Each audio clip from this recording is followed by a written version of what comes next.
Assalamualaikum warahmatullahi wabarakatuh. Ya, semangat pagi anak-anak ya. Gimana? Tadi sudah mengikuti pembelajaran tentang gelombang. Kalian sudah melakukan percobaan pada gelombang pada tali. Sudah semakin paham ya? Oke, kali ini Usukma akan memberikan kalian penguatan kembali tentang materi gelombang.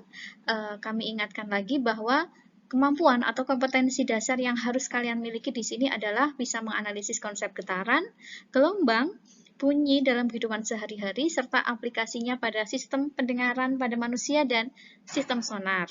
Kemudian, secara keterampilan, kalian juga dituntut untuk menyajikan percobaan tentang getaran, gelombang, dan bunyi. Tadi sudah tentang gelombang, kami tunggu untuk laporan percobaannya sebagai portofolio kalian. Sedangkan tujuannya bisa memahami tentang gelombang, kemudian bentuk-bentuk gelombang, kemudian besaran-besaran yang ada pada gelombang, dan pastinya tadi sudah kalian buktikan, kalian mampu untuk mendemonstrasikan percobaan pada gelombang.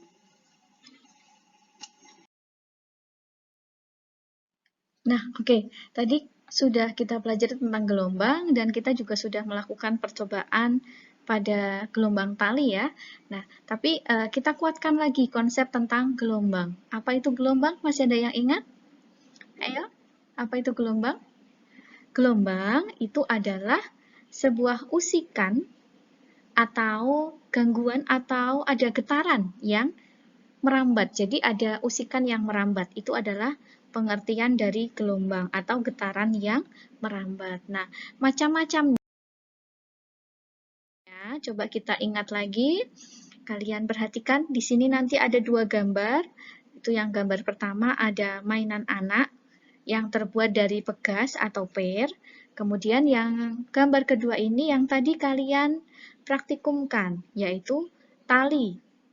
Kita sama-sama memberikan usikan ke arah atas dan bawah. Lalu apa yang terjadi? Bagaimana dengan arah getar dan arah rambatnya? Masih ada yang ingat? Iya, pada percobaan tadi ya, kalau kita memberikan getaran ke atas bawah ini berarti apa?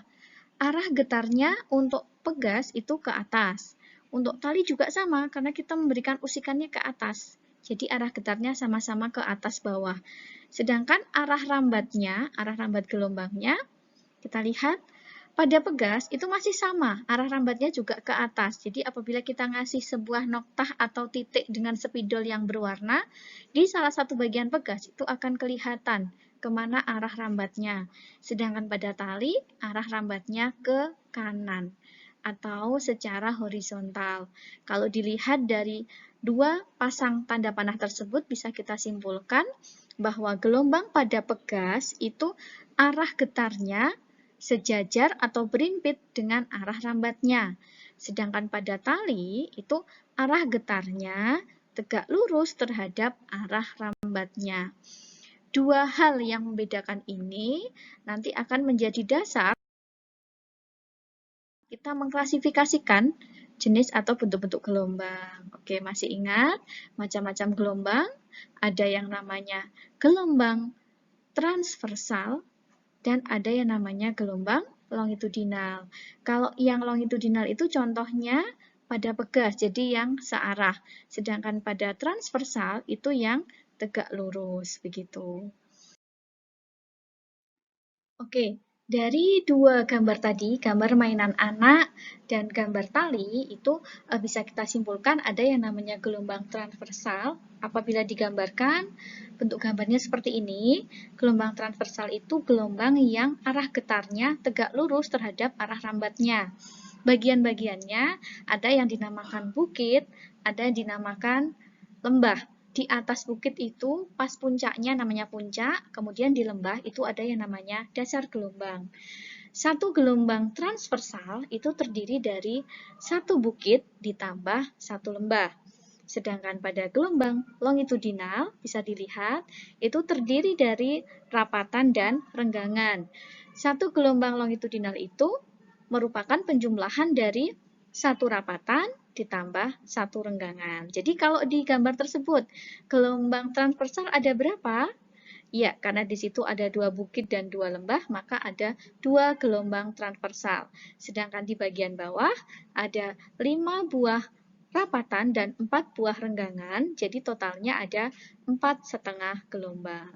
Ya, jadi karena satu gelombang longitudinal itu terdiri dari satu rapatan ditambah satu renggangan.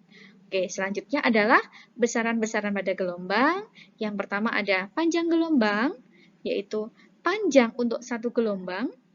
Kemudian ada periode atau waktu, artinya waktu untuk satu gelombang. Kemudian ada frekuensi atau banyaknya gelombang tiap satuan waktu. Dan yang terakhir ada cepat rambat, yaitu panjang gelombang atau jarak yang ditempuh gelombang pada satuan waktu tertentu. Masing-masing memiliki hubungan, bisa dituliskan secara matematis sebagai berikut, bahwa V atau kecepatan itu adalah panjang gelombang atau jarak yang ditempuh tiap satuan waktu. Kalau untuk satu gelombang berarti lambda atau panjang gelombang dibagi dengan periode. Kemudian ada rumus lain, yaitu kecepatan sama dengan lambda dikali frekuensi, begitu ya. Nah, dari kotak tersebut ada hubungan antara frekuensi dan periode, ada yang tahu? Oke, frekuensi atau F itu sama dengan 1/T atau kebalikannya waktu. Ya, demikian tadi simpulan atau penguatan tentang materi gelombang. Usukma pesan untuk tetap semangat, jaga kesehatan, dan terima kasih.